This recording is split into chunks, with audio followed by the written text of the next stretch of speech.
A herança do respeito próprio. 2 dias antes do Natal, levantei cedo e fui direto para a feira de produtores. Enchi uma grande cesta de vime com os produtos mais frescos que consegui encontrar. De volta para casa, comecei a cozinhar os pratos favoritos da minha filha, Sofia. Frango assado com ervas e limão e purê de batatas cremoso. A casa inteira se encheu do delicioso e quente aroma de alho torrado e tomilho. Meu coração estava cheio de antecipação. Estendi a toalha de mesa, ajeitei as almofadas e sentei no sofá, como uma criança, esperando pelo Papai Noel, com os olhos fixos na porta.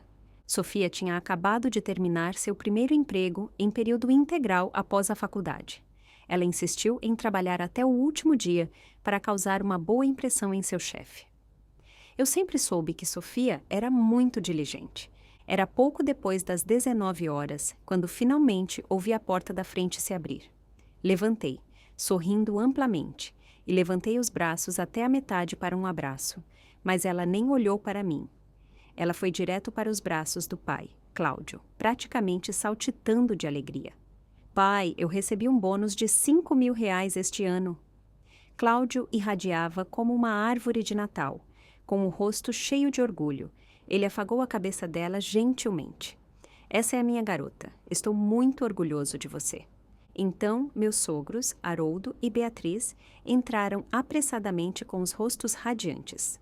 Sofia, você é o orgulho desta família, disse Beatriz com a voz permeada de admiração. Eu fiquei ao lado, observando-os se aglomerarem ao redor dela. Claro que eu estava feliz por ela. Como não estaria? No entanto, havia uma leve dor, como se eu tivesse sido esquecida. Afinal, fui eu quem a criou.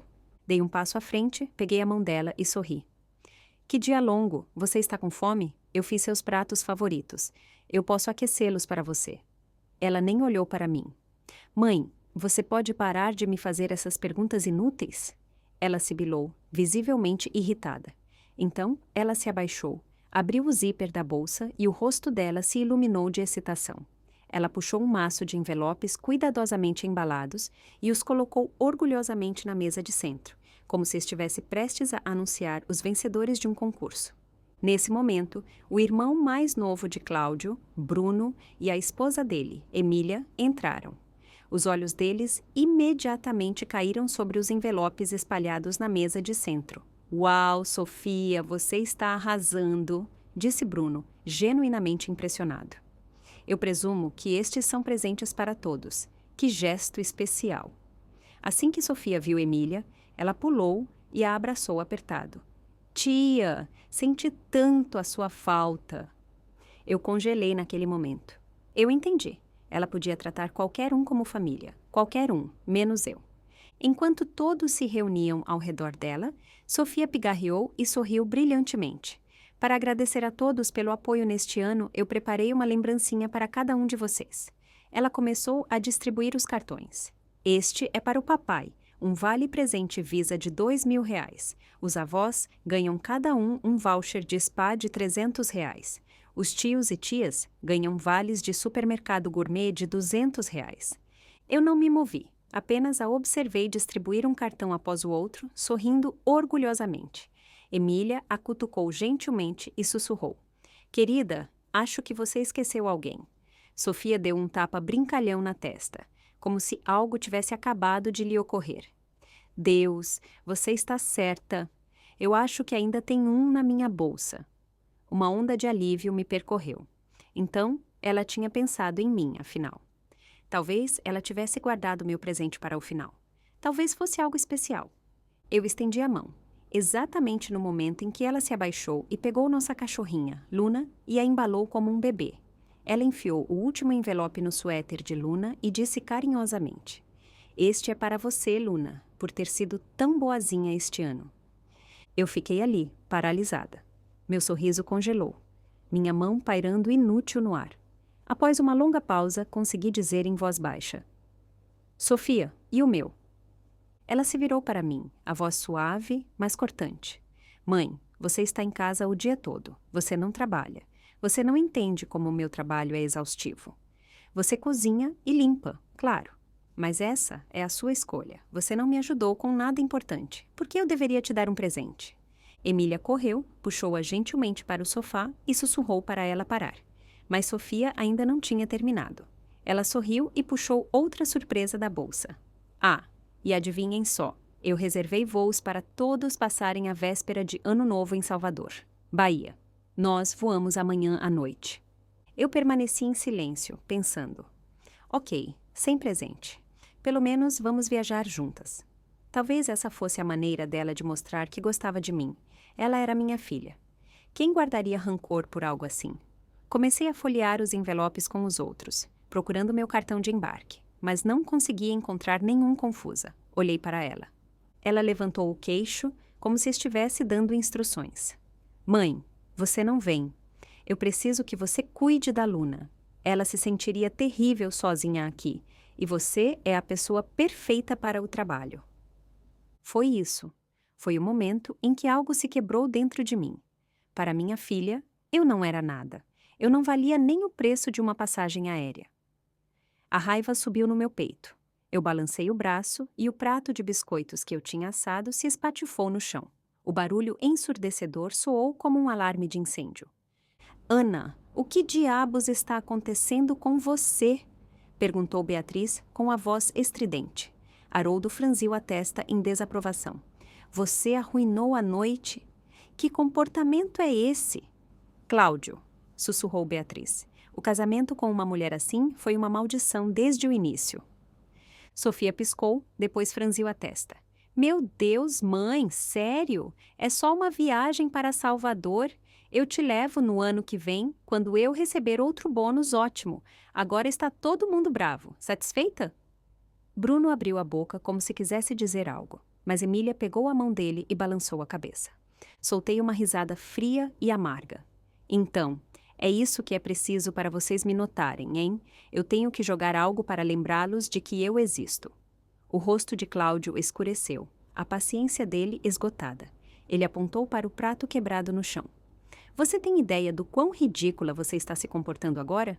Isso era para ser uma reunião familiar alegre, mas você tinha que estragar tudo. Se você não consegue lidar com isso, então vá embora. Ninguém está te segurando. A ironia doeu.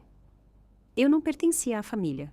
Eu era a governanta não remunerada, a babá de cachorros, a cozinheira, a faxineira, aquela que era ignorada.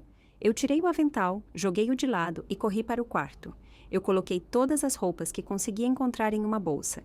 Peguei minha bolsa de mão e minha identidade. Assim que me virei para sair, Emília correu e me agarrou pelo braço. Ana, não faça isso. Está tarde. Para onde você vai?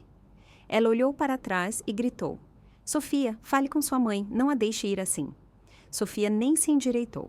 Ela se recostou no sofá, os olhos semicerrados, os lábios apertados em desprezo. Deixe-a ir. O que ela vai fazer? Correr para a mamãe dela? Ela tem esses ataques de raiva o tempo todo. Ela estará de volta amanhã, como sempre. Eu fiquei ali, atordoada, mais de 20 anos de amor e sacrifício reduzidos a isso. Se minha mãe tivesse ouvido eles falarem comigo assim hoje à noite, o coração dela teria se partido. Eu me soltei do aperto de Emília sem dizer uma palavra e saí direto pela porta. Na calçada, peguei meu celular e liguei para minha mãe. Mãe, eu disse, com uma voz firme, mas vazia. Eu não vou para casa nas férias. Eu preciso de uma pausa. Talvez eu faça uma pequena viagem. Ela ficou em silêncio por alguns segundos. Então respondeu suavemente. Isso parece uma boa ideia, querida. Uma mudança de ares fará bem a você. Apenas cuide-se, ok? Depois de um momento, ela acrescentou. Sabe, eu te disse que estava pensando em vender a casa antiga? Bem, ela foi vendida e o dinheiro está aqui. Eu vou te mandar um pouco. Ela sentiu que algo estava errado, mas não perguntou. Ela nunca pressionava. Ela apenas me apoiava silenciosa e completamente. Eu disse suavemente. Mãe, eu estou bem. Eu não preciso de nada agora. Mas obrigada. Se eu precisar de algo, eu te ligo. Eu fui sincera. Obrigada por estar sempre lá. Ela concordou com a cabeça. Eu quase pude ouvir pelo telefone. No entanto, 10 minutos depois, recebi uma notificação. Ela tinha transferido 50 mil reais para minha conta. A nota dizia: para minha amada filha, Aproveite o apoio de uma mãe, te dá a coragem de se libertar de tudo que não te honra. Naquela noite, fiz check-in em um pequeno hotel boutique no centro da cidade. Pela primeira vez em muito, muito tempo, deitei-me em uma cama que era verdadeiramente minha e fechei os olhos em paz. Na manhã seguinte, enquanto me instalava perto da janela do hotel com um café, meu telefone tocou. Era Cláudio. Eu hesitei, então atendi. A voz dele era baixa, mas cheia de irritação. Ana, por quanto tempo você vai continuar com isso? Volte para casa agora. Eu fui na casa da sua mãe e ela disse que você nunca apareceu. Eu não me importo onde você esteja, apenas volte. Eu não disse uma palavra. Eu simplesmente desliguei. Quem ele pensava que era? A governanta? Uma governanta de plantão que ele podia chamar com um estalar de dedos. Que audácia dar ordens a mim, como se ainda tivesse algum direito sobre mim. Pouco tempo depois, meu telefone vibrou novamente, desta vez com uma enxurrada de mensagens de Sofia. Mãe, sério? Você não é muito velha para se comportar assim? Fugir só para chamar essa atenção? Quão infantil é isso? Nós voamos para Salvador hoje à noite. Se você não voltar, quem vai cuidar da Luna? Se algo acontecer com ela, eu nunca vou te perdoar. Eu olhei para as mensagens dela e meus lábios se curvaram em um sorriso amargo. Esta era minha filha, quem eu tinha criado com minhas próprias mãos. E era assim que ela falava comigo. Ela já me considerou um tesouro. Agora, ela só me via como um fardo, uma serva. As lágrimas subiram novamente. Mas desta vez, eu as deixei correr e jurei que seria a última vez. Eu me lembrava dela quando era pequena, tão doce e cheia de amor. Ela envolveria seus bracinhos em volta do meu pescoço e sussurraria: Mãe, você é a melhor mãe do mundo. Quando eu crescer, eu vou te comprar o vestido mais bonito. Eu ainda posso vê-la na minha frente, aninhada em mim, toda macia e sorridente. Mas depois do ensino fundamental, ela perdeu o foco. As notas dela caíram. Cláudio disse que ela precisava de mais atenção em casa e me pressionou para largar meu emprego. Sem hesitar, eu pedi demissão. Eu me tornei uma mãe em tempo integral, colocando todo o resto de lado por ela. Mas quanto mais velha ela ficava, mais fria ela se tornava. Eu ainda me lembro do dia em que ela irrompeu em casa, furiosa. Pare de ir às reuniões de pais e mestres. Todo mundo sabe que você é dona de casa. É constrangedor. Você não consegue nem me ajudar com matemática. Para que você serve ficando sentada o dia todo? Você não traz dinheiro para casa e ainda discute constantemente com o papai. Eu disse a mim mesma: ela ainda é jovem. Ela vai entender um dia. Eu esperei durante o ensino médio, durante a faculdade, pensando que assim que ela entrasse no mundo real, ela entenderia o que tudo isso significava. Mas não. Esta foi a minha recompensa. 20 anos de sacrifício silencioso e invisível. E agora eu estava aqui, olhando para uma filha que eu mal reconhecia. Naquela manhã de véspera de Ano Novo, ela enviou uma última série de mensagens. Muito bem. Você arruinou oficialmente os planos de todos. Nós voamos ao meio-dia. Não volte se você não estiver em casa até lá. Não espere mais ser minha mãe. Perfeito, porque eu estava prestes a parar de ser a mãe dela. Eu abri meu e-mail e enviei a Cláudio os papéis de divórcio preenchidos que eu tinha preparado secretamente. Uma linha no texto.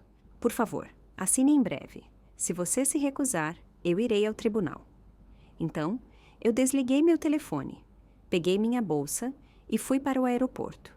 E assim, eu embarquei em um avião para a Argentina, um país de gelo e silêncio. Alteração para ser mais pertinente à América do Sul, embora menos dramático que Islândia, de Noruega, para desfrutar das primeiras férias verdadeiramente claras da minha vida. Depois que Cláudio recebeu os papéis de divórcio, o pânico o atingiu como um tijolo. Ele começou a me ligar repetidamente, apenas para encontrar a mesma caixa postal fria. O número discado não está disponível no momento. Ele andava de um lado para o outro na sala, o rosto tenso de frustração. Sofia, por outro lado, permaneceu autossatisfeita e calma. Ela deu um tapinha no ombro dele, como se tivesse tudo sob controle. Pai, não se preocupe. Esta é apenas a maneira dela de tentar nos fazer ceder. Manipulação clássica. Ela é dona de casa e não sai de casa há anos. Você realmente acha que ela vai se divorciar? Nós não cedemos. Deixe-a ficar por um tempo lá fora. Isso vai dar uma lição nela. Isso vai mostrar a ela quem manda aqui. Os pais de Cláudio concordaram com a cabeça do outro lado da sala. Ela foi muito mimada, murmurou Beatriz. Divórcio, por favor. Que tipo de vida ela pensa que terá sem você? Acrescentou Haroldo sarcasticamente. Com isso, toda a família alegremente fez as malas e foi para o aeroporto, pronta para começar as férias, como se nada tivesse acontecido. Naquela noite, Sofia postou uma foto do restaurante do hotel nas redes sociais. Taças de champanhe levantadas, sorrisos radiantes, todos desfrutando do glamour de umas férias em família aparentemente perfeitas. Eu vi a foto e então calmamente desliguei meu telefone. Enquanto isso, eu estava sentada com um grupo de novos amigos, agasalhada em casacos grossos em torno de uma fogueira crepitante. Flocos de neve caíam ao nosso redor, e acima de nós a aurora austral dançava no céu argentino. Brindamos nossas garrafas de cerveja e rimos. Sem obrigações, sem papéis para desempenhar. Apenas liberdade. O tipo de liberdade que eu não experimentava há 20 anos, soltei uma risada baixa e sussurrei para mim mesma. Ser jovem é bom, mas ser livre, isso é melhor. Tirei algumas fotos da aurora austral e as postei no Instagram com uma legenda simples. Parece um sonho. Você só vive uma vez. Cuide-se. Nem um minuto depois, um voicemail de Sofia apareceu na minha caixa de entrada. A voz dela era estridente e raivosa. Como você pôde? Você está usando o dinheiro do papai para sair de férias sozinha. Eu trabalhei duro o ano todo e mal economizei. Você se importa conosco? Você é tão egoísta. Eu não ouvi o resto. Eu simplesmente ignorei. Mas ela estava certa sobre uma coisa. Eu era egoísta e pela primeira vez na minha vida, isso finalmente parecia bom. Respirar. Viver nos meus próprios termos. Eu só me arrependi de não ter feito isso antes. Então eu postei outra foto. Meu cartão de embarque para um voo para o Chile, outro país da América do Sul. A legenda tinha apenas 4 palavras. Próxima parada, ainda mais brilhante. Aquele foi o momento em que Sofia finalmente desabou. Ela começou a ligar incessantemente, deixando um voicemail após o outro, mensagens frenéticas que exigiam respostas. Por que eu tinha fugido? Por que eu estava desperdiçando dinheiro? Por que eu estava agindo como uma criança? Eu não atendi uma única ligação. Eventualmente, eu bloqueei o número dela. Furiosa, ela mudou o voo de volta. As férias de 7 dias foram reduzidas para 2 dias. Na noite seguinte, ela invadiu a casa da minha mãe e desabou em lágrimas na sala de estar. Vó, a mãe é egoísta. Ela fugiu para o exterior enquanto tentávamos celebrar como uma família. Ela cortou o contato e está gastando todo o dinheiro que o papai ganhou com tanto esforço. E agora, ela até me bloqueou. Você tem que fazê-la cair na real. Minha mãe ficou sentada em silêncio por um tempo. Então, ela olhou para cima e disse calmamente: Deixe-me fazer uma pergunta. Quando toda a sua família voou para Salvador, algum de vocês perguntou se a mãe dela queria ir junto? Sofia congelou. Ela abriu a boca, mas nada saiu. Cláudio interveio rapidamente para apaziguar a situação. Veja, você está errada nisso. Ana disse que não queria vir. Ela queria economizar dinheiro. Minha mãe soltou uma risada seca e mordaz. Que engraçado! Agora mesmo você disse que ela está gastando demais. Agora ela está economizando. Em qual versão devo acreditar? Que uma coisa fique clara. Ninguém pode intimidar minha filha. Ela me tem, e com meu apoio, ela não precisa da pena de ninguém. Ela não carece de nada, muito menos das suas migalhas. Então ela se levantou, apontou para uma porta da frente e disse, sem levantar a voz: Fora! Cláudio e Sofia saíram arrastando os pés, perplexos. Somente quando estavam sentados no carro em denso silêncio, Cláudio piscou e murmurou: Espera, agora eu me lembro. Sua avó mencionou que queria vender a casa antiga. Pelo jeito que ela falou hoje, provavelmente já está vendida. E se isso for verdade, ela deu dinheiro para sua mãe. O rosto de Sofia ficou pálido. O quê? A vovó vendeu a casa? Aquele lugar vale muito. Não é à toa que ela quer o divórcio. Ela quer pegar o dinheiro e sumir. Isso não pode acontecer. Nós temos que recuperar esse dinheiro. A partir daquele dia, Sofia mudou. Ela não era mais a garota presunçosa e autoconfiante que eu tinha deixado para trás. Agora ela me mandava mensagens constantemente, perguntando como foi meu dia, se eu estava gostando da viagem, como estava o tempo, quando eu voltaria para casa. Como se algumas palavras doces pudessem apagar tudo o que ela tinha dito. Ela pensou que eu derreteria assim que ela ficasse gentil, como eu sempre tinha feito, mas desta vez, não. Por dias, eu não respondi. Então, uma noite, ela enviou um voicemail. A voz dela tremia de lágrimas.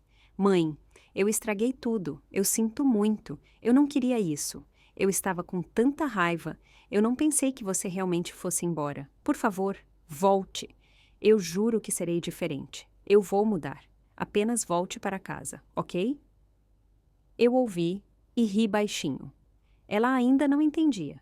Eu não tinha ido embora por causa de uma passagem aérea. Eu tinha ido embora porque finalmente tinha visto a verdade, o que eu significava para aquela família, onde eu estava, e eu não ficaria mais lá. Eu apaguei a mensagem e segui em frente. Um mês depois, eu voltei. Assim que eu entrei pela porta, Cláudio parecia um homem se afogando procurando por uma boia. Ele pegou o telefone com as mãos trêmulas e ligou para Sofia. Ela está de volta. Volte para casa agora mesmo. Eu te disse que ela não ia levar adiante. Se ela realmente protocolar esses papéis, nós perdemos R$ 200.000.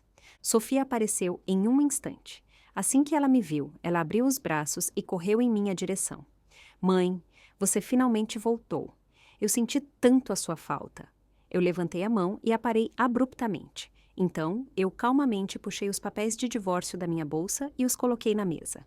Minha voz estava calma, sem emoção. Vá em frente, assine, fique com a casa, o carro, a filha. Eu não quero nada disso. O sorriso de Cláudio congelou. O rosto dele assumiu uma cor doentia. Ana, ele disse, atordoado, como você pôde fazer isso? Você sabe o quanto eu trabalhei duro todos esses anos? Você desfrutou da vida em casa por 2 décadas e agora você está jogando tudo fora só porque se sentiu um pouco excluída? Vale a pena jogar um casamento fora? Eu me levantei e olhei nos olhos dele. Então, eu joguei os papéis de volta na mesa com um baque frio. Você acha que ser dona de casa é fácil? Você acha que Sofia se tornou assim por acaso? Você foi quem me forçou a largar meu emprego para criá-la. E você foi quem falou mal de mim, na frente dela por anos, dizendo a ela que eu era inútil, porque eu não trazia um salário para casa. Seus pais zombaram de mim em todas as oportunidades, e você nunca me defendeu. Ela ouviu você dizer que eu era uma parasita. O rosto de Cláudio se contorceu, e o tom dele ficou feio. Sejamos honestos, nada disso estaria acontecendo se a sua mãe não tivesse herdado dinheiro. É sobre isso, não é? Você não ousaria fazer isso se ela não estivesse financiando a sua rebeldia. Sofia, fingindo remorso, explodiu quando ouviu isso. O rosto dela escureceu. Ela levantou a voz. Você é ridícula. Não pense que só porque você tem dinheiro agora, você pode nos tratar como lixo. Você considerou o seu próprio comportamento? Eu olhei nos olhos dela. Minha voz estava fria e calma. Sofia, eu realmente espero que um dia você aprenda a pensar por si mesma, em vez de repetir como um papagaio tudo o que seu pai diz. Eu te criei com tudo o que eu tinha. Eu não te criei para tratar sua mãe como se ela valesse menos que você. Ela abriu a boca, mas nada saiu. Eu me virei para os dois e disse lenta e ponderadamente. Se vocês não assinarem, eu levo isso para o tribunal. Eu estou preparada para tudo. Com isso, eu me virei, abri a porta e saí. Eu não olhei para trás nenhuma vez, porque naquele momento eu sabia. Eu não era mais a mulher presa na cozinha. Eu estava livre e não tinha intenção de voltar. No dia seguinte à minha partida, Cláudio e Sofia apareceram na casa da minha mãe novamente. A campainha tocou. Minha mãe me contou mais tarde que eram eles. Os mesmos rostos, o mesmo tom, apenas em um cenário diferente. Ontem, eles tinham se apresentado como vítimas lamentáveis para mim. Hoje, eles estavam na porta dela, tentando me contornar, buscando respostas. Tal pai, tal filha. Que dupla! Minha mãe não os deixou entrar. Ela ficou na porta, colocou sua xícara de cerâmica recém-lavada na mesa do hall e disse, calma e deliberadamente, que estava cansada de ser chantageada emocionalmente. Sofia congelou por um momento. Então, forçou um sorriso que parecia mais doloroso do que genuíno. Vó, nós só estamos preocupados que ela faça algo impulsivo, financeiramente falando. Cláudio interveio rapidamente. Sim, veja, nós só estamos tentando proteger o legado da família. Ela está um pouco sensível agora. Minha mãe permaneceu em silêncio e sorriu. Mas não o tipo de sorriso que você quer receber. Ah, então é por isso que vocês estão aqui, ela disse, a voz dela afiada sob a calma. Vocês querem saber o que ela está fazendo com o dinheiro, certo? Eles tentaram recuar, se explicar, mas ela não lhes deu chance. Eu já falei com um advogado. Ana é uma mulher adulta. Ela pode tomar suas próprias decisões. E se vocês acham que podem tirar algo de mim, não percam tempo. Então, ela acrescentou, quase como um pensamento tardio, mas cada palavra era como um martelo. Parem de tratá-la como uma dona de casa indefesa. Ela sabe como se proteger legalmente agora. A porta não bateu, mas se fechou com determinação silenciosa. Naquela tarde, eu fiquei sentada no escritório da minha mãe por horas. Os documentos que minha advogada havia me enviado estavam espalhados na mesa. Estruturas de fideicomisso, extratos bancários, registros bancários. Eu olhei para eles por um longo tempo, quase entorpecida. Pela primeira vez na minha vida, os papéis na minha frente não eram de outra pessoa com um post-it dizendo: assine aqui, eles me pertenciam e eu tinha que tomar as decisões. Minha mãe estava ao lado da estante, com uma xícara de chá de rosa mosqueta na mão. A voz dela estava firme. Este dinheiro, ela disse, foi algo que eu sempre quis te dar mais tarde, para o seu futuro, para garantir a sua segurança. Ela fez uma pausa e olhou diretamente para mim. Os olhos gentis dela, agora marcados pela idade, mas mais afiados do que nunca. Mas parece que você precisa dele agora. Ela se aproximou, sentou-se ao meu lado e gentilmente colocou a mão dela sobre a minha. Ana, seu pai e eu acordamos tarde demais. Quando percebemos que precisávamos nos proteger, não tínhamos muito sobrando. Mas você, querida, ainda tem opções. Minha garganta apertou. Meus olhos permaneceram secos, mas apenas porque a dor era muito profunda. Eu peguei a caneta e, pela primeira vez, eu não estava assinando uma apólice de seguro para Cláudio, um contrato de empréstimo ou um acordo de compra conjunta. Eu assinei meu próprio nome como única proprietária do fundo de fideicomisso e minha mão nem sequer tremeu. Naquele dia, eu fiz algumas coisas muito importantes. Eu congelei todas as contas conjuntas com Cláudio. Cada centavo que eu tinha foi para uma conta privada totalmente nova, apenas no meu nome. Eu atualizei meu testamento, removendo todos os nomes autorizados que já pertenceram a Cláudio ou Sofia. Eu enviei um e-mail para Juliana, minha advogada e amiga de faculdade, com instruções completas para o processamento do divórcio. Juliana, tem a mente de um livro de direito e a lealdade de uma irmã. Eu liguei para meu consultor financeiro e ativei protocolos de verificação aprimorados.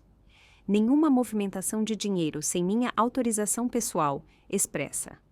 Uma semana após a separação financeira, Sofia me contatou novamente. Desta vez foi um voicemail, leve e alegre, como se nada tivesse acontecido. Mãe, você é incrível, sozinha na Argentina e no Chile. Foi lindo. Eu adoraria ouvir mais sobre isso. Talvez da próxima vez possamos viajar para algum lugar juntas, ainda mais longe. Eu não respondi. Um dia depois, outra mensagem chegou. Desta vez, a voz dela estava tensa e quebradiça. Mãe, as coisas não estão indo muito bem ultimamente. Houve demissões no trabalho, e eu pensei que talvez eu pudesse voltar para casa e ficar com você por um tempo. Eu ainda não disse nada. Eu queria ver por quanto tempo ela conseguiria manter a farsa. 2 dias depois, ela enviou uma captura de tela do extrato do cartão de crédito. O texto dizia: meu cartão está no limite. Eu gostaria de não ter gasto tanto antes. Eu sinto sua falta, mãe. Isso quase me fez rir. Você sente minha falta ou do meu dinheiro? As desculpas chorosas dela, o remorso, tudo fazia parte do roteiro, e eu sabia exatamente o que viria a seguir. Se eu cedesse um pouco, ela escalaria o drama. A peça começa agora. A filha perdida implora por perdão. Eu a ignorei novamente, mas desta vez, silenciosamente, instalei um software de gravação de chamadas e espelhamento de tela no meu telefone. Porque quando a fase de desculpas termina, a fase de manipulação começa, e eu não seria pega de surpresa novamente. No quinto dia, como esperado, ela ligou. Assim que atendi, a voz dela já estava tremendo de lágrimas. Mãe, eu realmente não aguento mais. Eu caí da escada na frente da minha casa hoje. Ninguém me ajudou. Eu fiquei lá sozinha e tudo o que eu queria era ligar para você. Eu não disse nada, apenas silêncio.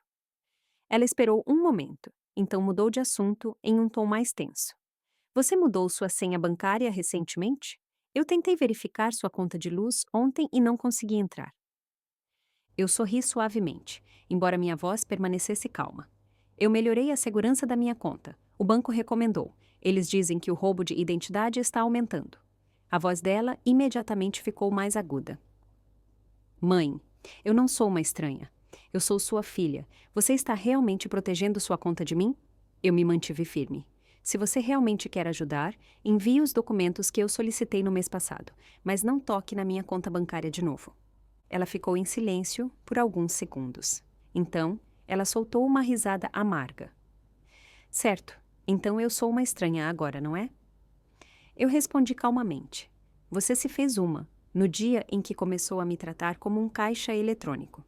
Um baque abafado foi ouvido. Ela tinha batido o telefone em algo. Então, como se a represa tivesse finalmente se rompido, ela explodiu. Você se acha melhor do que todo mundo, não é? Esse fideicomisso não pertence só a você. Você viveu do dinheiro do papai a vida inteira, e agora você quer ficar com tudo para si só porque está se divorciando. Aí estava a verdade. Ela não estava buscando perdão. Ela estava buscando um saldo bancário, uma herança, controle. Eu toquei na tela para ativar a gravação. Meu tom permaneceu comedido, cada palavra deliberada. Sofia, você sabe que esta chamada está sendo gravada, certo? Eu vou enviá-la para minha equipe jurídica como prova para minha moção de ordem de restrição. Silêncio. Então, eu ouvi. A compostura dela desmoronou. Ela começou a soluçar. Um choro gutural, de corpo inteiro. Eu não aguento mais. Como você pode ser tão cruel? Você não se lembra da noite em que eu estava com febre e você sentou acordada ao lado da minha cama o tempo todo? Nada disso significa nada para você? Eu respirei fundo, uma respiração lenta e calmante. Eu me lembro, eu disse baixinho. Eu me lembro de não ter bebido uma gota de água naquela noite, por medo de você acordar e não me ver. Eu me lembro de quando você tinha 6 anos e disse que me compraria uma casa quando crescesse. Aos 10 anos, você prometeu me levar para Salvador. Mas eu também me lembro de você, dizendo que era constrangedor eu ser dona de casa. Você me pediu para não ir às suas reuniões de pais e mestres. Você disse que eu era inútil, porque eu não podia te ajudar com o dever de casa, não ganhava dinheiro e não merecia respeito. Ela gritou pela linha. Então é por isso que você está me cortando? Você está desistindo de tudo por causa de algo assim? Minha voz se tornou um sussurro frio e claro. Eu não estou te cortando por causa do que você fez. Eu estou te cortando porque você está usando o amor que eu te dei como alavanca, porque você acha que afeto é uma moeda. Eu posso perdoar a imaturidade, Sofia, mas eu não vou ser chantageada emocionalmente. Então, eu encerrei a chamada. Eu abri o perfil de contato dela, a bloqueei em todas as plataformas, configurei meu perfil para que ela não pudesse me adicionar novamente e nem sequer deixei um adeus. Naquela noite, eu abri a geladeira e vi os picles que eu tinha feito no dia anterior. Eu os tinha preparado para ela, caso ela aparecesse na minha porta e pedisse desculpas uma última vez. Agora eu peguei o pote, levei-o para a lata de lixo e o joguei dentro. Eu não estava mais guardando nada, nem mesmo a esperança de que ela voltasse. Ana, seu marido fez o movimento dele. Eu estava apenas servindo meu café da manhã quando Juliana, minha advogada, me disse isso. Cláudio protocolou uma moção. Ele quer reivindicar uma parte do seu fideicomisso. Ela fez uma pausa e acrescentou. Ele argumenta que o dinheiro que sua mãe te deu foi transferido durante o casamento e, portanto, deve ser considerado propriedade conjunta. Eu soltei uma risada baixa. Claro que ele fez. E claro que ele se rebaixaria a isso. Mas aqui está a verdade. O dinheiro da minha mãe foi transferido para mim, depois que eu me mudei. Depois que eu me separei oficialmente de Cláudio. Ela não me deu como presente de casamento. Não foi um investimento conjunto de longo prazo. Ela enviou há 2 meses, quando viu que eu estava no fundo do poço. Ela nem sequer explicou. Ela apenas transferiu os fundos com uma nota na descrição da transação. Para a vida da minha filha, para a própria vida dela, estava limpo, documentado pelo tempo. E agora, Cláudio queria distorcer essa linha do tempo, apresentá-la como propriedade conjunta só porque ainda não estávamos legalmente divorciados. Eu não disse nada, apenas folheei o suposto pacote de provas que o advogado dele havia me apresentado. Incrível, nem sequer cara de pau o descreveria. A moção dele alegava que, embora os fundos tenham se originado da sogra do requerente, a transferência bancária ocorreu durante o casamento legal, razão pela qual ambas as partes teoricamente tinham acesso e direito compartilhado. Então, em um último gesto de audácia, ele acrescentou: eu não tenho objeção a que estes fundos sejam usados para sustentar a família e as futuras necessidades de nossa filha. Ah, então era sobre isso, sustentar a família ou financiar suas próximas férias de crescimento pessoal. Juliana e eu fomos trabalhar. Nós apresentamos todos os documentos, a data da transferência bancária. 2 semanas depois que eu me mudei e me separei oficialmente de Cláudio. A conta recebedora, recém-aberta, apenas no meu nome. Cláudio não tinha acesso e nem conhecimento prévio. O mais importante, a mensagem que minha mãe me enviou no dia da transferência, ainda salva no meu telefone. Não dê um centavo a ele. É a primeira vez na sua vida que você pode gastar dinheiro consigo mesma. Não era uma disputa financeira. Cláudio estava finalmente mostrando suas cartas. Ele não estava com medo do divórcio. Ele estava com medo de perder o controle sobre mim e o dinheiro. No dia da audiência, ele apareceu no mesmo terno cinza que usou dezenas de vezes durante nosso casamento. Naquela época, ele o usava para se casar comigo. Agora, ele o usava para tentar levar tudo o que podia. Ele se levantou e tentou parecer razoável. Eu só quero clareza sobre os bens comuns. Nós 2 temos uma responsabilidade para com a nossa filha. Juliana se levantou e abriu a pasta dela. A voz dela era fria e firme. Primeiramente, estes fundos foram um presente pessoal da mãe de Ana, Elizabeth, destinados exclusivamente para uso dela. Em segundo lugar, a transferência ocorreu após a separação legal. Cláudio não estava envolvido na administração desses fundos. Terceiramente, Cláudio se envolveu em várias irregularidades financeiras, incluindo empréstimos não autorizados e transferências de dinheiro que minaram a confiança financeira no casamento. Nós temos documentação para provar isso. Ela deslizou as provas pela mesa. Capturas de tela da transferência, a nota da transação, o texto original da minha mãe e, o melhor de tudo, uma cópia dos documentos de empréstimo que Cláudio uma vez me apressou para assinar, pensando que eu não leria a letra miúda. Eu ouvi Cláudio ofegar bruscamente do outro lado da mesa. Ele não esperava por isso. Ele nunca pensou que aqueles pequenos pedaços de papel que ele me empurrava apareceriam no tribunal como evidência crucial contra ele. A juíza, uma mulher na casa dos 40 anos com um olhar penetrante, não estava se divertindo. Depois de revisar tudo, ela levantou o olhar e proferiu sua decisão em uma linha concisa.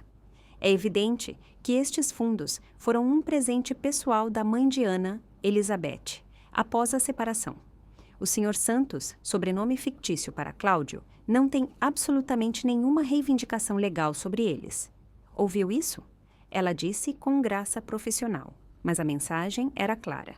Cláudio, não toque no meu dinheiro.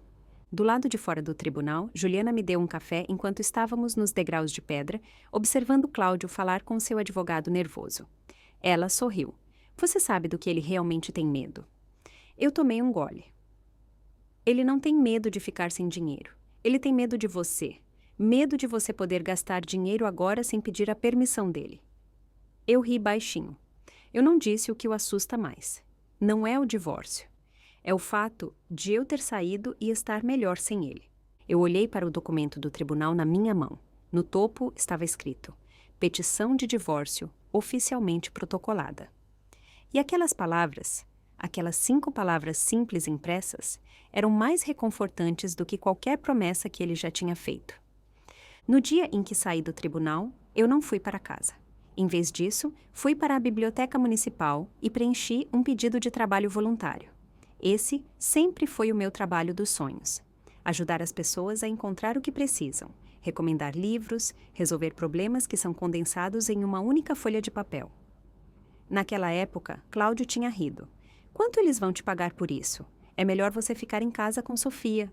Então, eu deixei o sonho de lado, mas agora eu estava vivendo apenas para mim, e pensei que era hora de experimentar a vida que eu tinha imaginado. 3 dias depois, eu estava sentada na mesa de voluntários perto da grande janela da biblioteca, cumprimentando minha primeira visitante, uma senhora idosa que perguntou como imprimir sua solicitação de previdência social. Eu a guiei pelos passos, a ajudei a navegar no site do governo, mostrei a ela como sinalizar números de golpe e imprimi sua lista de interações medicamentosas. Quando ela saiu, ela apertou minha mão e disse: Você é mais paciente do que a minha própria filha. Eu sorri e não disse nada. Eu já tinha ouvido essas palavras antes, só que naquela época elas não contavam, porque ninguém na minha família acreditava nelas. Mas desta vez era diferente. Desta vez, eu as tinha merecido. No caminho para casa, eu parei no banco da praça, perto do pequeno parque na rua principal. Uma mulher com um andador passou, olhou para mim e depois para o recipiente de almoço nas minhas mãos. Comendo sozinha. Eu concordei. Ela concordou de volta. Eu também. Eu me divorciei aos 60 anos, vivi sozinha por 20 anos, comi sozinha e as refeições ficaram melhores a cada vez. Eu tive que rir. Você não ficou assustada? Ela olhou diretamente nos meus olhos com um sorriso de aço. Claro que fiquei assustada, mas ficar assustada é melhor do que viver com um homem que te vê como assistente dele. Eu não sabia o nome dela. Ela não sabia minha história, mas por um tempo ficamos sentadas ali, 2 velhos pedaços de ferro, lentamente aquecidos pela mesma luz do sol. Naquela noite, eu recebi um e-mail de Cláudio, uma linha. Sofia está desabando. Ela diz que o seu divórcio a está destruindo emocionalmente. Eu não respondi. Eu não abri os anexos. Eu sabia o que ele estava tentando fazer, me fazer sentir culpada para voltar à submissão. Mas eu tinha aprendido algo. Nem todo filho merece perdão. No dia em que Cláudio desapareceu das redes sociais, eu soube que ele finalmente tinha aceitado a derrota. Mas o que eu não esperava era quantas outras derrotas ainda o aguardavam. Sem sua imagem polida, as saudações educadas na igreja pararam. Aqueles que antes sorriam agora se afastavam. Calor social, um sopro de vento e tudo desmorona. Então, a saúde dele começou a cobrar seu preço. A dor nas costas que ele ignorou por anos piorou. Não havia ninguém para lembrá-lo de comer melhor ou tomar seus remédios. Finalmente, eles o removeram discretamente do diretório da empresa. Eles citaram preocupações sobre a credibilidade de crédito pessoal. Descobriu-se que todos aqueles anos, usando-me como fiadora, misturando contas pessoais e empresariais, só funcionavam enquanto ele ostentava o distintivo de um lar estável. Esposa compreensiva. Agora, nem os tribunais aceitavam isso. Por que a gerência a aceitaria? Ele recorreu a Sofia para pedir ajuda, mas Sofia tinha seus próprios problemas. Depois de perder o emprego, ela lançou um serviço de coaching de empoderamento feminino, ensinando outras pessoas a viverem com confiança e independência. A ironia se perdeu nela. O ex-namorado dela ficou noivo 1 semana depois que ela o deixou. Ela desabou, gravou um vídeo chorando e o postou online. Mas a história triste dela não era sobre amor perdido, era sobre mim. Como minha mãe pôde me abandonar assim? Ninguém comprou essa história. Havia 2 tipos de comentários. Um grupo disse: Sua mãe não te abandonou. Ela finalmente escolheu a si mesma.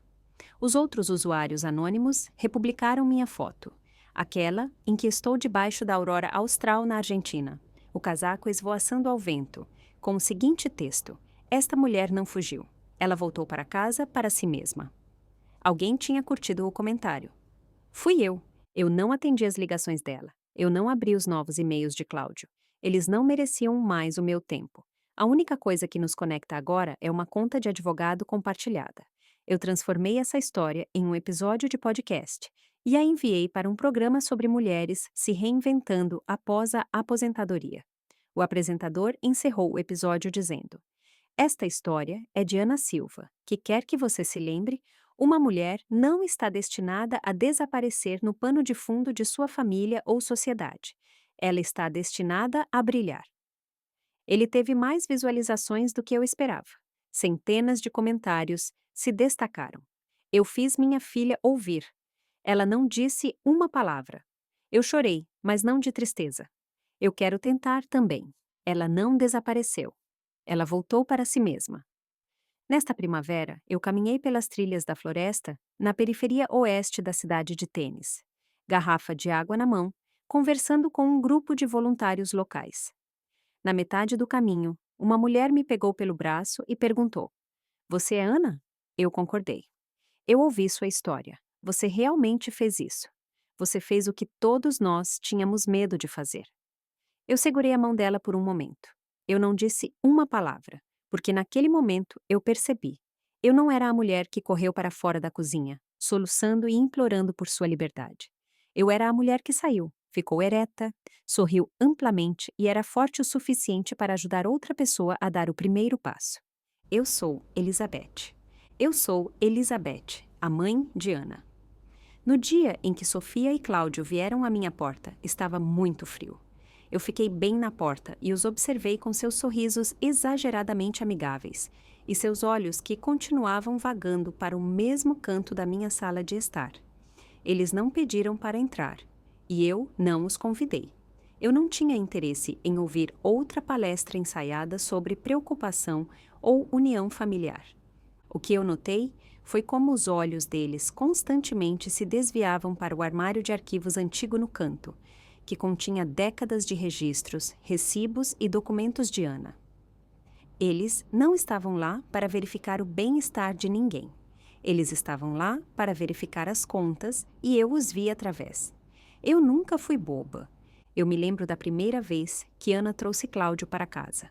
Eles estavam recém-noivos, ainda envoltos na névoa suave do noivado precoce. Eles estavam sentados na pequena varanda ao lado da cozinha. E eu trouxe um bolo que eu tinha assado naquela manhã. Ana irradiava ao dizer: Cláudio é tão sensato, responsável, familiar. Mas eu vi outra coisa. Cláudio sorria demais para Ana, mas não tanto para mim. Ele era educado, sim, mas distante, polido, não genuíno. No jantar, ele falava de seus objetivos, suas ambições, as longas horas de trabalho. Mas nem uma única vez ele mencionou responsabilidade. Nem uma única vez ele falou sobre o que daria a Ana, apenas sobre o que ela entendia dele. Ana é tão calma, ele disse. Ela me entende. Ele quis dizer como um elogio, mas eu entendi a mensagem claramente. Ela é fácil de lidar. Ele era atencioso com ela, quase performático. Para mim, nem um único agradecimento completo. Quando o jantar acabou e eu comecei a limpar os pratos, ele nem olhou para mim naquele momento, eu soube. Este homem gostava da minha filha. Talvez até gostasse da companhia dela, mas ele não a respeitava e certamente não respeitava a família dela. Mesmo assim, eu não disse nada, porque não era meu papel escolher por ela. Meu papel não era bloquear o caminho dela, mas garantir que ela sempre tivesse um caminho de volta, um lugar seguro para pousar, se o caminho que ela escolhesse desse errado. E eu fiz tudo isso. Eu a observei, quieta, paciente, aguentando. Eu vi como ela engolia cada decepção, cada humilhação, cada silêncio pesado no jantar, quando a opinião dela não era pedida, ou sua contribuição não era reconhecida. Eu a vi viver a versão de um casamento que eu também conhecia. E agora, todos esses anos depois, eu vejo as mesmas sombras na postura dela que eu carreguei. Mas desta vez, a história terminará diferente, porque desta vez eu não sou apenas a mulher no plano de fundo, passando e dobrando roupas. Eu sou aquela que está na porta e mantém do lado de fora as pessoas que nunca a viram como mais do que uma extensão do que podiam tolerar. No ano em que Ana se casou, eu mesma dei a ela o vestido de noiva e as joias. Ela estava lá em seu véu, chorando como uma menina pequena, segurando minha mão e dizendo: Mãe, Eu vou ter uma vida boa. Eu chorei também, mas não porque ela estava indo embora. Eu chorei porque, no fundo, eu já ouvia uma voz sussurrando. Ela vai sofrer, cedo ou tarde. Depois que ela se mudou com Cláudio, eu me ofereci para ir de vez em quando para ajudar com o bebê e a comida.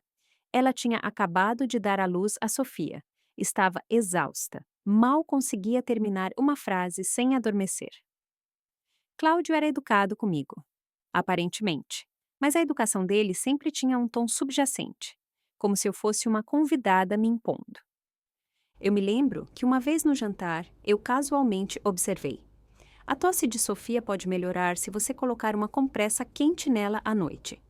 Cláudio, sem olhar para cima, respondeu asperamente: isso é um problema crônico, sempre passa, não precisa se preocupar. Outra vez, Ana mencionou que estava considerando conseguir um emprego de meio período. Antes que ela terminasse, Cláudio a interrompeu. Seu corpo não é mais o que era. Não seria melhor se você ficasse em casa e descansasse? E então houve o dia em que ele brincou no jantar. É antinatural Elizabeth ajudar com o bebê. Não é como se ela trabalhasse. Ele riu como se não fosse nada, mas nos meus ouvidos soou como chumbo. Eu não disse nada, porque eu sabia exatamente o que estava vendo. Não um homem que era descuidado com as palavras, mas um homem que controlava habilmente. Um momento que eu nunca vou esquecer. Eu estava na cozinha, lavando louça. Sofia correu, chorando e exigindo chocolate. Eu disse carinhosamente: você pode ter um depois do jantar. Ela gritou: por que eu deveria te ouvir? O papai diz que você é apenas a empregada. Ana ouviu. Eu vi o rosto dela congelar, mas tudo o que ela fez foi vir até mim e sussurrar: mãe, eu sinto muito. Ela não quis dizer isso. E isso partiu meu coração, não as palavras da criança, mas como minha filha tinha aprendido a se desculpar por todos, exceto por si mesma, como ela tinha aprendido a carregar o peso do comportamento dos outros, como se fosse o dela.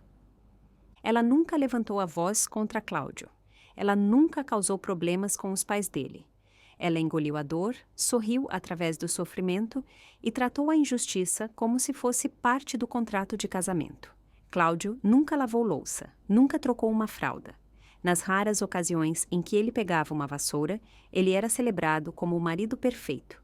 Ana, enquanto isso, era relegada a trabalho não remunerado, sem férias, sem compensação, sem reconhecimento. Uma noite, levantei-me para pegar um copo de água e ouvi eles pela porta do quarto entreaberta. Cláudio estava gritando: meu Deus, você pode parar de me chantagear emocionalmente por uma vez? Só porque sua mãe está aqui, você acha que pode se comportar mal? Eu fiquei lá, minha mão tremendo. Minha filha tinha se tornado o saco de pancadas dele e ela nem tinha o direito de revidar. Fiquei acordada a noite toda na sala de estar, com medo de que, de manhã, ela sorrisse de novo como se nada tivesse acontecido. Algumas noites, quando eu não conseguia dormir no quarto de hóspedes, eu pegava meu diário e escrevia. A primeira página dizia: minha filha esqueceu que ela também merece ser amada. Eu continuei escrevendo, dia após dia, não para montar um caso, não para começar uma guerra, mas para me lembrar. Um dia ela vai acordar, e quando ela acordar, eu tenho que ser aquela que diz a ela: você não é louca, você não é egoísta, você está finalmente feliz por estar acordada. No dia em que Ana ligou, a voz dela não era como de costume. Ela não estava chorando, ela não estava reclamando. Ela apenas disse suavemente: mãe, eu não vou para casa no Natal, eu estou fazendo uma viagem. Eu fiquei em silêncio por um momento, então respondi: isso parece bom, uma viagem pode te fazer bem. Então eu desliguei. Naquela noite, eu estava sentada sozinha na sala de estar, meus dedos apertados em torno da velha xícara de chá que eu usava há mais de uma década, mas minhas mãos estavam frias, como se eu estivesse segurando uma pedra. Eu sabia o que ela queria dizer com viagem. Não era férias, era uma fuga. Eu tinha visto a verdadeira natureza de Cláudio e Sofia por anos. A ligação de Ana não era um apelo, era uma libertação. Era a permissão dela para finalmente se soltar. Fiquei acordada a noite toda e peguei o caderno de couro preto que estava escondido debaixo da minha cama. Ele continha os registros do dinheiro que eu tinha secretamente guardado depois de vender nossa antiga casa de família. Eu tinha dito a mim mesma que era para emergências, para a minha velhice. Mas agora eu percebi que não servia a nenhum propósito. Ana precisava para sobreviver. Ela precisava para ir embora. Não era sobre habilidades. Ela podia ganhar seu próprio dinheiro. O que ela precisava era de um trampolim, algo que fosse inteiramente dela. Na manhã seguinte, eu fui ao banco. O caixa perguntou: "Gostaria de adicionar uma nota à transferência?" Eu disse: "Sim." "Escreva: para a vida da minha filha, sem reembolso." Naquele momento, eu entendi. O que eu estava esperando por todos aqueles anos não era que Ana mudasse. Era para eu parar de fingir que não via o que estava acontecendo. Para eu parar de ser a mãe silenciosa que sempre fica na margem. Naquela noite, eu escrevi outra página no meu diário. Dizia: "Ela disse que não vai para casa, mas eu sei que ela está finalmente começando a trilhar o próprio caminho. Não será fácil, mas será dela." Eu fechei a caneta e apaguei a luz. Estava escuro lá fora, mas eu me senti calma. Por quê? Porque eu sabia que eu tinha dado a ela a rede de segurança que ela nunca pediria, mas sempre merecia. 3 dias depois que Ana deixou o país, Cláudio e Sofia apareceram na minha porta novamente. Tinha acabado de chover. O ar ainda cheirava a terra úmida e rica. Eles estavam parados ali com sorrisos falsos, muito largos. "Vó, nós só queríamos ver como você estava", disse Sofia com uma voz alegre, puxando uma caixa perfeitamente embalada de guloseimas doces, pão de canela, cinnamon rolls. "Seus favoritos." Eu não os peguei. Eu apenas me afastei para deixá-los entrar. Não porque eu tinha amolecido, mas porque eu queria ouvir exatamente o que eles estavam procurando. E como esperado, assim que a caixa estava na mesa, Cláudio falou primeiro: "Veja, nós ouvimos que Ana está indo bem na viagem." "Uma viagem?" Sofia rapidamente acrescentou: "Sim, ela postou esta foto da aurora austral. Impressionante! Até minhas amigas ficaram com inveja." Eu não disse nada. Servi um copo de água para cada um. Eu vi eles trocarem olhares, como se estivessem decidindo quem deveria dizer. Finalmente, Cláudio pigarreou e proferiu as palavras que ele tinha na ponta da língua o tempo todo. "Veja, nós ouvimos que você vendeu sua casa recentemente. E bem, Ana recebeu os fundos." Eu pousou minha xícara e olhei nos olhos dele. "Quem te disse isso?" Cláudio riu nervosamente. "Oh, nada de ruim. Apenas algo que ouvimos. Pensamos que talvez Ana esteja sob muita pressão para administrar isso sozinha. Então, nos perguntamos se..." Eu o interrompi. "Se o quê?" Sofia se inclinou com um sorriso. "Se nós poderíamos ajudá-la a gerenciar. Somos mais jovens, entendemos mais sobre investimentos. Nós poderíamos ajudá-la a esticar as finanças dela." Eu sorri, mas não era um sorriso caloroso. Era fino como a primeira camada de gelo em um lago de inverno, transparente, delicado e afiado o suficiente para cortar. "Vocês dois sabem que eu dei esse dinheiro a ela, não sabem?" Eu disse lentamente. Eles se entreolharam, subitamente incertos. "Vocês me tomam por uma velha boba que distribui dinheiro quando alguém chora e concorda com a cabeça quando alguém sorri?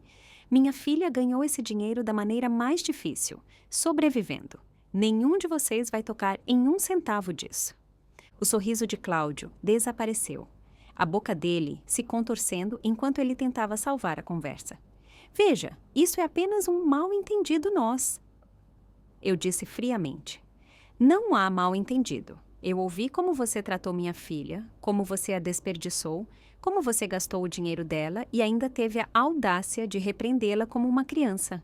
Eu ouvi você dizer: 'Sua mãe está aqui, então agora você se comporta mal.' Você pensou que eu não ouviria isso?" Sofia pulou e bateu a mão na mesa. "Você está tentando sabotar nosso casamento. Minha mãe nunca disse nada de ruim sobre você." Eu soltei uma risada amarga. "Claro que não. Ela estava te protegendo, mas eu não. Agora eu só estou protegendo-a."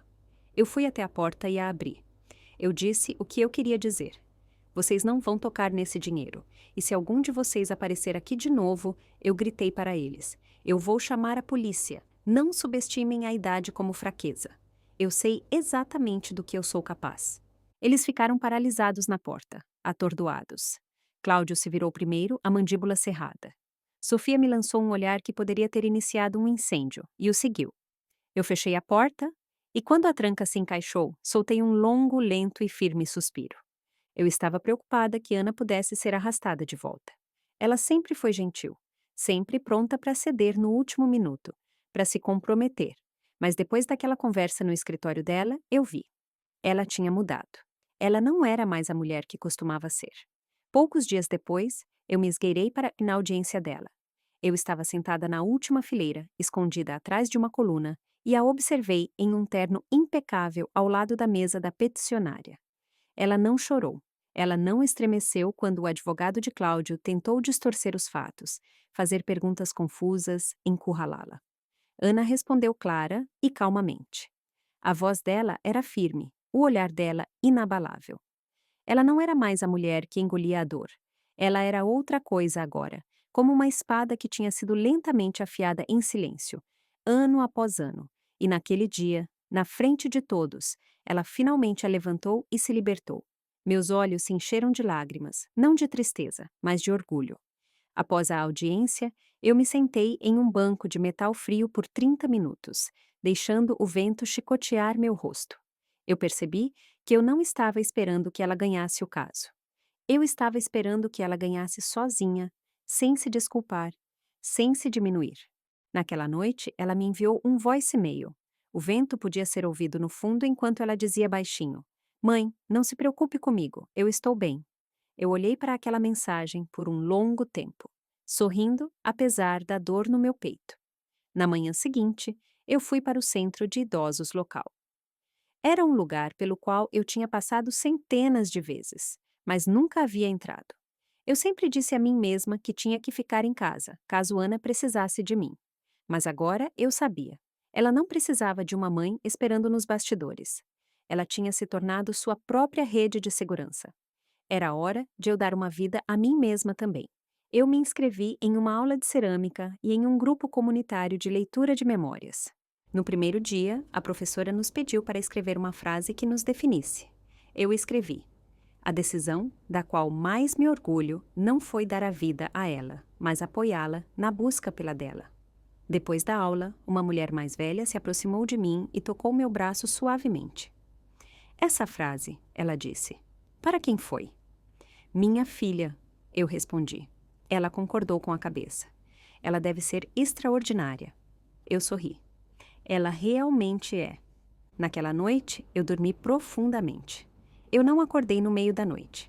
Eu não sonhei com todos aqueles jantares em que fiquei sentada, sufocando o silêncio e a raiva. Ana não precisa mais de mim para intervir, e eu estou finalmente aprendendo a sair. Eu não fui a rota de fuga dela. Eu fui a força que a impulsionou quando ela mais precisou. Agora ela trilha seu próprio caminho com sua própria força. Então, eu vou me virar e caminhar em direção a uma vida que é finalmente minha. A primavera chegou. As flores no meu jardim começaram a florescer. Eu preparei uma xícara de chá e enviei uma mensagem para ela. "Querida, eu estou bem também. Não olhe para trás, siga o seu caminho. Emily."